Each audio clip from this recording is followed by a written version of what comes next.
तो सबसे पहले तो आप लोग मुझे अपने डाउट्स बताओ।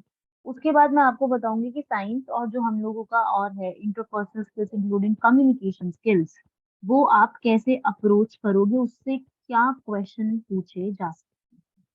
ठीक है, डिसीजन मेकिंग हो गया, थोड़े बहुत जो क्वेश्चन आते हैं इससे किस टाइप के पूछे जाते हैं। बेसिकली ये सीसैट में भी ये चीजें पूछी जाती हैं। तो वो that I will let you know कैसे पढ़ना है उसको।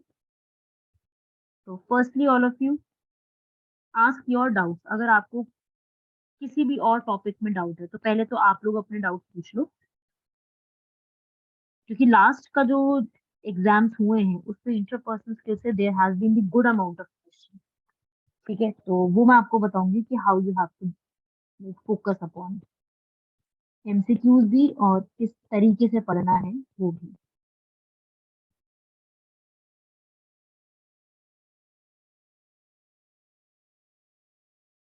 पूछो, तुम लोगों को कोई डाउट्स हैं तो पहले तुम लोग पूछ लो।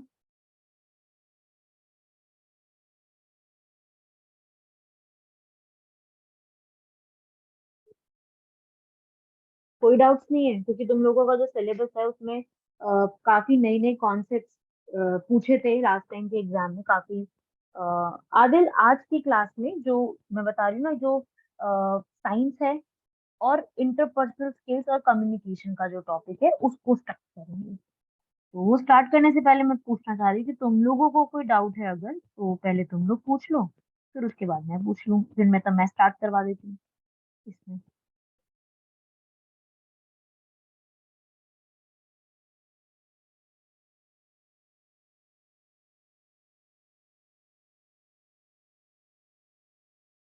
प्रीवियस ईयर क्वेश्चंस तुम लोगों ने पढ़े एक बार कोई भी प्रीवियस ईयर क्वेश्चंस को?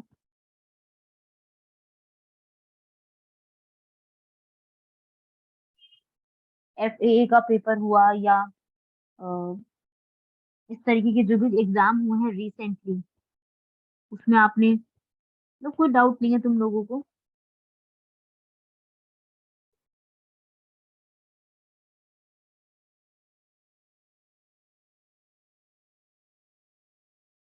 चलो फिर हम लोग स्टार्ट कर लेते हैं। तुम लोगों को मैं बता देती हूँ कि क्या क्या पढ़ना है फिर तुम लोगों को। हाँ जी, इंटरपर्सनल स्किल्स भी पढ़ेंगे। इंटरपर्सनल स्किल्स और साइंस दोनों ही टॉपिक को कवर अप करेंगे। तो पहले तो साइंस स्टार्ट कर लेते हैं। साइंस जो है वो फटाफट खत्म हो जाएगा। साइंस का टॉपिक पहले तो स्टार्ट कर लेते हैं कि क्या क्या क्वेश्चन आते हैं उसके ऊपर।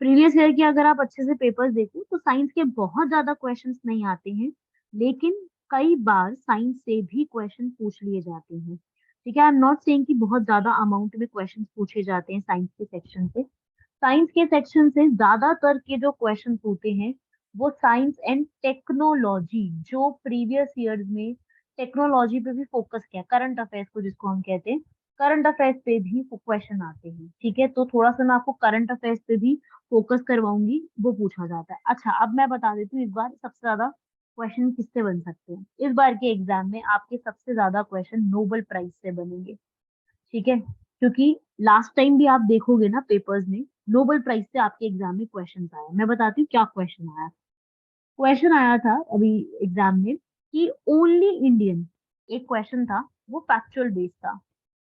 Who is the only Indian to win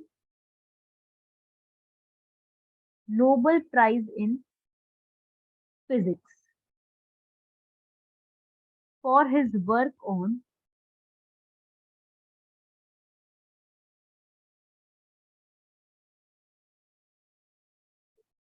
scattering of light? ये क्वेश्चन कई बार रिपीट हो चुका है। ठीक है, राइट। तो इस टाइप का क्वेश्चन साइंस के रिस्पेक्ट में जो है, ये क्वेश्चन आपके एग्जाम में काफी इंपॉर्टेंट बन जाएगा। तो नोबेल प्राइज इन फिजिक्स जो है वो किसको मिला था? ठीक है, ये क्वेश्चन ऑलरेडी भी पूछा जा चुका है। ठीक है, आंसर आया है मुझे एक दो स्टूडेंट का, बट सबसे पहला किसको बना है, या फिर इंडियन नोबेल प्राइजेस किसको मिले, आपको वो बताना है। Yes, the correct answer is CV Raman. I hope everybody has heard the name of that person, CV Raman. ठीक है, सीवी रमन को फिजिक्स की कैटेगरी में मिला है।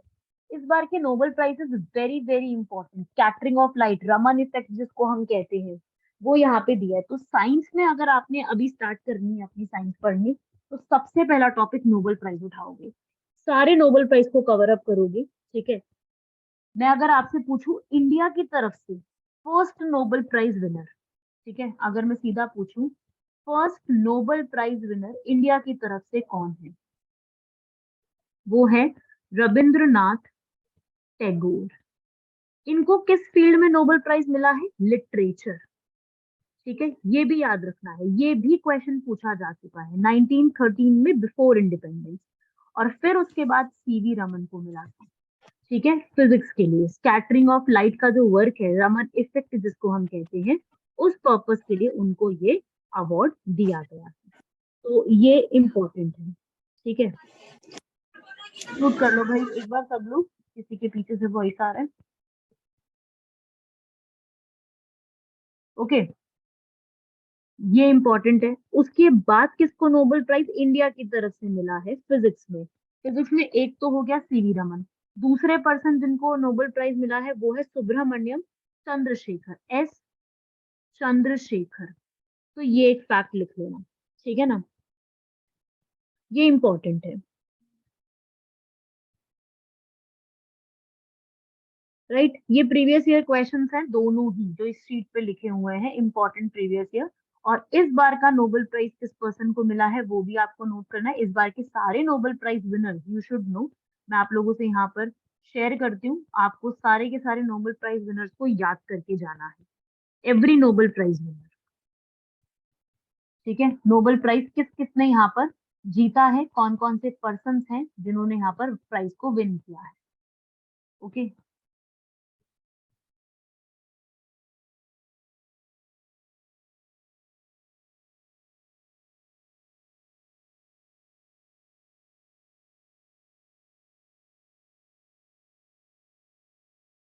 आई am sharing one video PPT with you, उसको पढ़ोगे एक बार।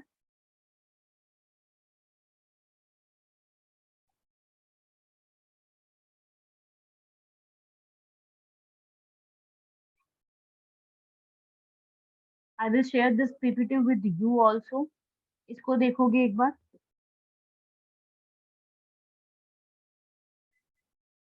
नोबेल प्राइज बेसिकली जो है, नोबल एल्फ्रेड नोबल, ये पर्सन आप देख रहे हो, इनके कहने पर दिया जाता है।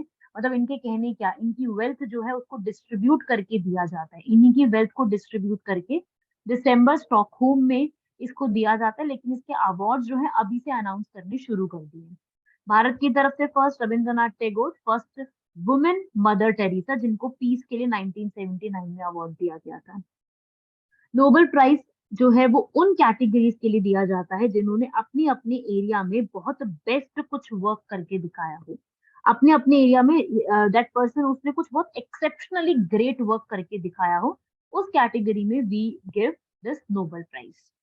ठीक है, जैसे कि ये सब कैटेगरीज में दिया जाता है। ये 6 कैटेगरीज में Nobel prize is being awarded, physics, chemistry, economics, literature, peace और मेडिसिन। इन 6 कैटेगरी में है, इंडिया की तरफ से सारी कैटेगरीज में नोबेल प्राइज हर इंडियन सिटीजन को कभी ना कभी मिला ही मिला है। ठीक है, लेकिन अगर मैं बात करूं कि इस बार के अवार्ड किसको दिए हैं, तो आपने नोबेल प्राइज इस बार के भी पढ़ के जाने हैं। ठीक है, बस याद रखना फिजिक्स में जैसे 3 पर्सन को दिया है तो नाम आपको याद करने हैं, और कौन सी फील्ड के लिए, जैसे क्वांटम मैकेनिक्स में क्वांटम एंटेंगलमेंट प्रोसीजर के लिए दिया है। तो क्वांटम एंटेंगलमेंट का प्रोसीजर, मतलब प्रोसीजर नहीं समझना आपको, आपको सिर्फ ये याद रखना है किस पर्सन को दिया है और इस फिनोमिना के लिए दिया है। क्योंकि क्वेश्चन आएगा किस फील्ड में दिया है, करंट अफेयर्स है ना, तो साइंस का ये करंट अफेयर पूछेगा तो इसको याद कर लीजिएगा।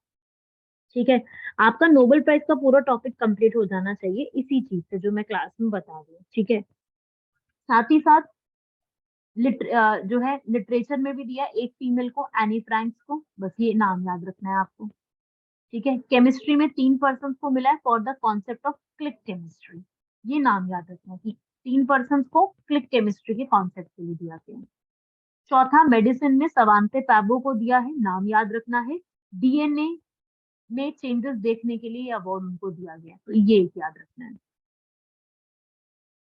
नेक्स्ट, इकोनॉमिक्स में दिया है बैंक्स के रोल को समझाने के लिए, बैंक्स के स्ट्रक्चर को एक्सप्लेन करने के लिए इस बार ये नोबेल प्राइज दिया गया है।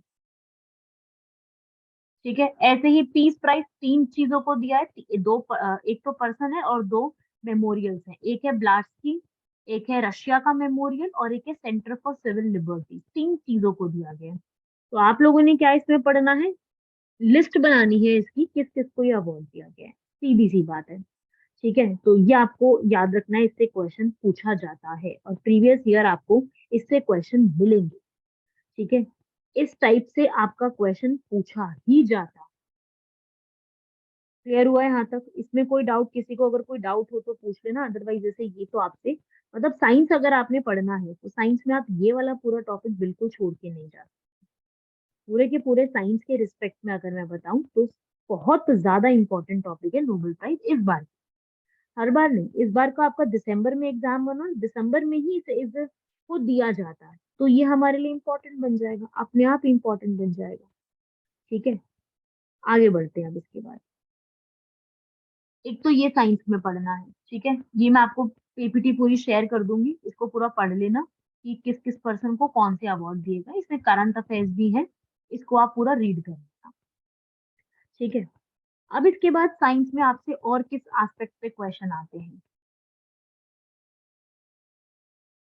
साइंस के रिस्पेक्ट में जो हम, एक तो साइंस एंड टेक्नोलॉजी से आप रिलेट करते हो, साथ ही साथ आपको रिलेट करना होता है जनरल साइंस, जो एक बेसिक बेसिक टॉपिक्स होते हैं, जनरल साइंस जिसको हम कहते हैं, जिसमें आपको टेक्नोलॉजी नहीं, साइंस के कुछ इंपॉर्टेंट कॉन्सेप्ट को पढ़ना होता है, जिसके पॉइंटर्स आपको लर्न करने हैं, आपको डिटेल में नहीं जानना। ठीक है, क्योंकि डिटेल में तो पूछता ही नहीं है, बट पॉइंटर्स ऐसे हैं जिससे क्वेश्चन पूछते हैं। ठीक है, फिजिक्स के, केमिस्ट्री के, बायो के, तो वो मैं आपको भी यहाँ पर इंपॉर्टेंट इंपॉर्टेंट पॉइंट्स बताऊंगी, वो आपको यहाँ पर स्टडी करना है। ठीक है, जैसे कि मेजरिंग इंस्ट्रूमेंट्स, जो इंस्ट्रूमेंट्स होते हैं मेजर करने के लिए, वो आपसे बहुत पूछे जाते हैं। अगर मैं फिजिक्स की बात करूँ स्पेशली, फिजिक्स फिजिक्स के सेंस में लिखो, सबसे पहले सबसे इंपॉर्टेंट टॉपिक हमारा इलेक्ट्रिक करंट रहेगा।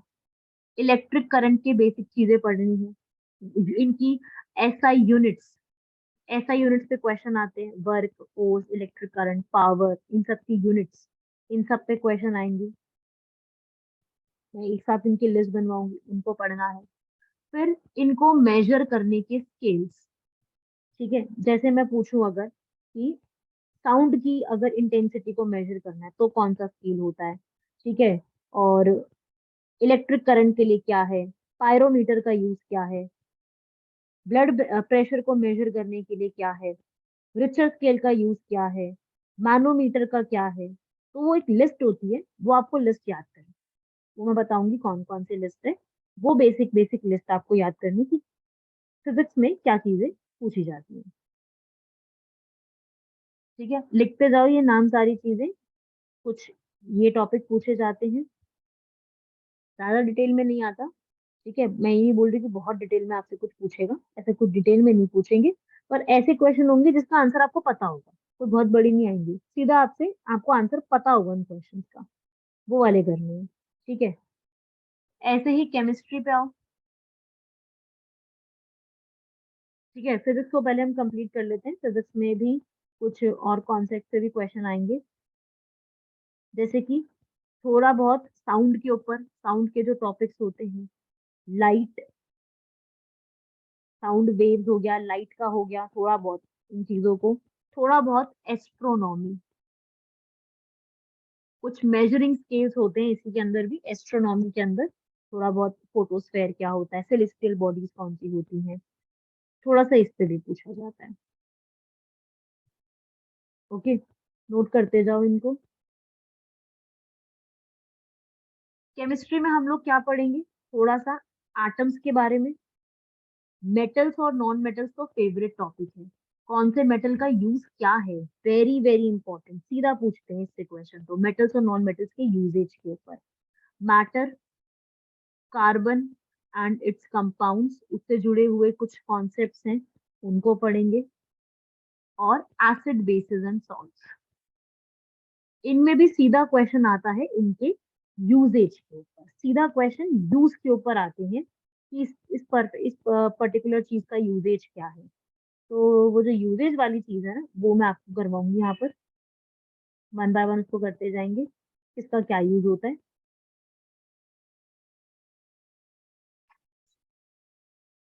ठीक है भाई।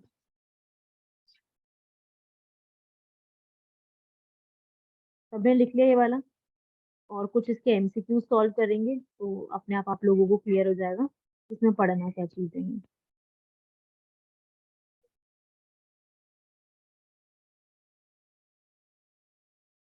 ठीक है भाई, बायो पे आते हैं इसके बाद नेक्स्ट।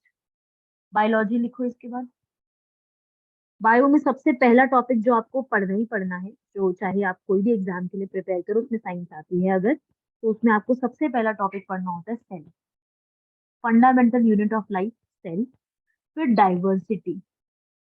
बायो में है ही यही टॉपिक्स हैं बस, है ही नहीं और कोई टॉपिक्स। टिश्यूज के बारे में थोड़ा बहुत, ठीक है। डाइजेशन का प्रोसेस, इसका क्या रोल होता है, कहाँ पे कौन सा लिक्विड जूस कलेक्ट होता है। फिर उसके बाद न्यूट्रिशन। फिर उसके बाद रेस्पिरेटरी सिस्टम और डिजीजेस। कौन सी चीज से कौन सा डिजीज कॉज होता है, वो डिजीजेस पे भी क्वेश्चन आते हैं, कौन सी से क्या डिजीज कॉज होता है। वो भी एक लिस्ट बनाएंगे और फिर कंप्लीट करेंगे। ठीक है, समझे बात को कि कर कंप्लीट कैसे करना है, this is the way of completing.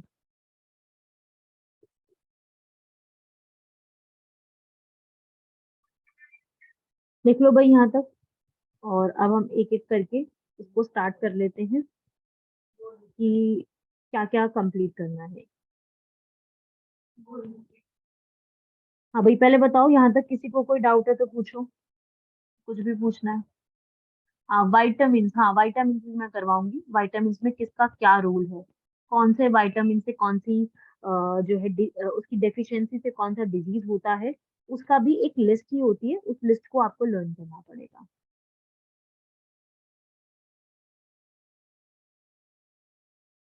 ठीक है।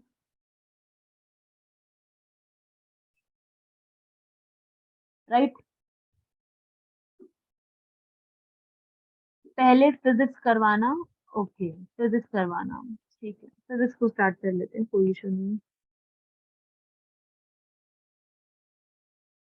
तो अभी हम लोग स्टार्ट कर लेते हैं फिजिक्स के इंपॉर्टेंट कॉन्सेप्ट को, कि क्या क्या चीजें इसमें पूछी जाती है। Make a heading of physics first. बहुत डिटेल में मत जानना इन चीजों को, ठीक है। डिजीजेस में ही करेंगे इंदु, वो जो कम्युनिकेबल नॉन कम्युनिकेबल है वो डिजीजेस में ही पूरा आ जाएगा, जब डिजीजेस को स्टार्ट करेंगे तो उसी में सारा अपने आप ये कवर हो जाएगा। ठीक है भाई। सबसे पहले आप लोग हेडिंग बनाएंगे फिजिक्स की। फिजिक्स में सबसे पहला टॉपिक आपको सबकी यूनिट्स और मेजरमेंट्स पढ़ने हैं। यूनिट्स एंड मेजरमेंट्स का मतलब होता है एसआई यूनिट्स, और उनकी मेजरमेंट कौन सी होती है। सीधा पहला क्वेश्चन ही इससे पूछा जाता है। फर्स्ट क्वेश्चन इसी टॉपिक से आता है, यूनिट। ठीक है। यूनिट का मतलब ही यही होता है जो एक फिक्स्ड होती है। ठीक है, फिक्स होती है, हर एक के लिए फिक्स डिसाइड कर दी गई है, उसे हम कहते हैं उस पर्टिकुलर की यूनिट। जैसे कि हम एग्जांपल ले यूनिट्स के लिए, तो यूनिट्स के लिए हमारे पास जो हम फॉलो करते हैं सिस्टम, उसके हिसाब से हमारा क्या यूनिट फॉलो होता है। जैसे मास है, मास की यूनिट क्या होती है, किलोग्राम। लेंथ, लेंथ को हम किस में, मीटर में। टाइम, सेकेंड में। टेम्परेचर, केल्विन में, के केल्विन। ठीक है। ऐसे ही इलेक्ट्रिक करंट की यूनिट क्या होती है, करंट हमारे सामने है जो, उसकी यूनिट क्या होती है, एम्पियर। सिंबल क्या होता है, ए। ठीक है। ऐसे ही ल्यूमिनस इंटेंसिटी, किसी की आपको ल्यूमिनस इंटेंसिटी, उसकी अमाउंट ऑफ ल्यूमिनिटी, इल्यूमिनेशन कितना है वो चेक करनी है, तो उसकी इंटेंसिटी कैंडेला। और एक आपको और याद रखनी है, मैटर, जो हमारे सामने मैटर है उसकी मोल। ये है एक सिस्टम, ये एक यूनिट होती है, तो इसको भी आप लोगों को याद रखना है।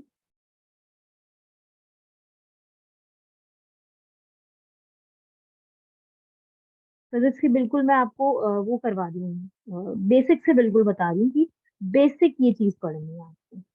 ठीक है, उसे हम जब किसको क्या कहते हैं, इसी को एक्चुअली ये जो पूरा है ना, इसे हम कहते हैं, ये एक इंटरनेशनली एक्सेप्टेड है। ये जो आपके सामने सिस्टम आप देख रहे हो, दिस इज इंटरनेशनल लेवल पे एक्सेप्टेड है।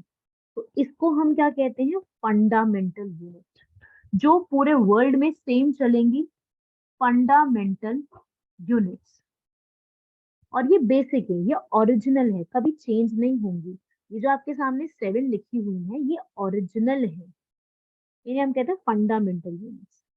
और जब इनको किसी फॉर्मूले में अप्लाई करके आप न्यू कुछ निकालते हो, उसे हम कहते हैं डिराइव्ड यूनिट। जब आप इसको किसी एक फॉर्मूले में पुटअप करोगे और उस फॉर्मूले से आप उसमें कुछ नई चीजें फाइंड आउट करते हो और नया निकालते हो उसमें, तो that is known as derived units.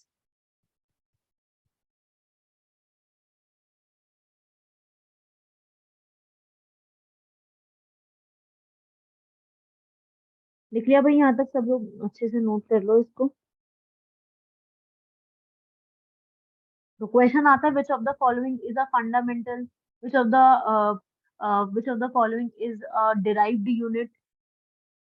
ठीक है, तो ये याद रखिएगा, बेसिक कौन सी है, किसकी कौन सी यूनिट है। तो डायरेक्ट क्वेश्चन इस पे पूछा जा सकता है, एक सीधा क्वेश्चन आ सकता है फिजिक्स के, इसमें फिजिक्स में। ठीक है, तो फॉर्मूला जो है ना, ये मतलब मैं आपको फॉर्मूले की शीट भी एक भेज दूंगी, इसमें सारे फॉर्मूला वगैरह रिटर्न होंगे, सबका सिंबल और उनके फॉर्मूले रिटर्न होंगे, जो आपको एक शीट में याद कर लेना है। ठीक है, उसमें आपको बहुत ज्यादा कुछ नहीं पढ़ना, एक शीट होगी, उसमें आप सीधा याद कर लेना इसमें क्या क्या लिखा होगा। लर्निंग वर्क है उसके अंदर ज्यादा। ठीक है, अब ऐसे ही हमारी एक होती है डिराइव्ड यूनिट्स, इसी में हेडिंग बनाओ, डिराइव्ड यूनिट्स। अभी मैं आपके क्वेश्चन का आंसर करती हूँ, पहले इस टॉपिक को कर दो। डिराइव्ड यूनिट्स, डिराइव्ड यूनिट्स क्या होती है, जिससे आपने कुछ मतलब ऐसा कुछ जो आपने किसी फॉर्मूला से, मतलब कि डिराइव्ड का मतलब होता है any unit which can be obtained by combining one or more fundamental units. आपने एक या दो फंडामेंटल यूनिट्स को कंबाइन कर दिया और फिर नई एक और यूनिट निकल गई। जैसे कि एरिया, एरिया की यूनिट क्या होती है, मीटर स्क्वायर। आपने दो बार मीटर्स को कंबाइन कर दिया, metre into metre, that is metre square बन गया। फिर आपने वॉल्यूम, मीटर क्यूब, डेंसिटी, किसी चीज की डेंसिटी निकालना, किलोग्राम, मास बाय वॉल्यूम होता है। ठीक है, जो किलो उसका फॉर्मूला होता है डेंसिटी का, मास बाय वॉल्यूम होता है। तो मास की यूनिट हो गई किलोग्राम और वॉल्यूम की यूनिट हो गई मीटर क्यूब। ठीक है, वही स्पीड, स्पीड का फॉर्मूला क्या होता है, डिस्टेंस अपॉन टाइम। ठीक है, ये फॉर्मूला होता है। डिस्टेंस की क्या होती है यूनिट, मीटर, और टाइम की यूनिट होती है सेकंड, तो मीटर पर सेकंड। ठीक है, ये तो सब लोग आई थिंक जानते होंगे, इतनी बेसिक फिजिक्स तो सबको आती होगी, मुझे बहुत स्टार्टिंग से तो स्क्रैच से तो नहीं बताना ना, इतनी बेसिक फिजिक्स तो I think everyone knows. Metre पर स्क्वायर, मीटर पर सेकंड। ठीक है, फिर एसेलरेशन, एसेलरेशन मीटर पर सेकंड स्क्वायर।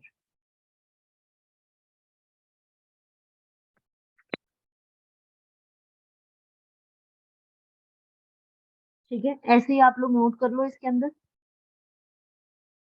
फोर्स, फोर्स की तो वैसे ऐसा यूनिट न्यूटन होती है, लेकिन उसके लिए फॉर्मूला भी है, क्या, किलोग्राम,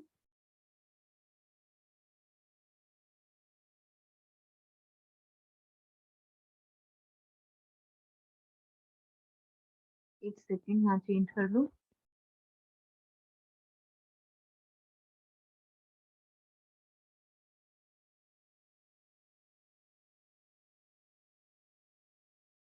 तो फोर्स का लिख लीजिए यहाँ पर। वैसे तो न्यूटन इसकी है, सिंबल भी एन है उसका, लेकिन इसका जो बेसिक सिंबल होता है किलोग्राम मीटर पर सेकंड स्क्वायर। ठीक है, अब इसका फॉर्मूला वगैरह नहीं आपको पढ़ना कि कैसे आया ये, वो आपको पढ़ने की जरूरत नहीं है, वो आपसे कोई नहीं पूछेगा, उतना डिटेल में हमें जानना ही नहीं है एक्चुअली। ठीक है, तो वो सब मत पूछना, वो एक एमएलटी स्क्वायर का एक वो फॉर्मूला होता है पूरा, जिसको आपको वो समझना पड़ेगा, तो उतनी जरूरत नहीं है हमें। फोर्स और वर्क पूछा जाता है। वर्क की क्या है? जूल। वर्क के एसआई यूनिट जूल, ये पूछा जाता है। फोर्स की न्यूटन, ये पूछा जाता है। और ऐसे ही पावर की वॉट, वॉट पूछा जाता है। ये तीन चार है इस तरीके की, ये एग्जाम में पूछी जाती है सीधा ही फिजिक्स में।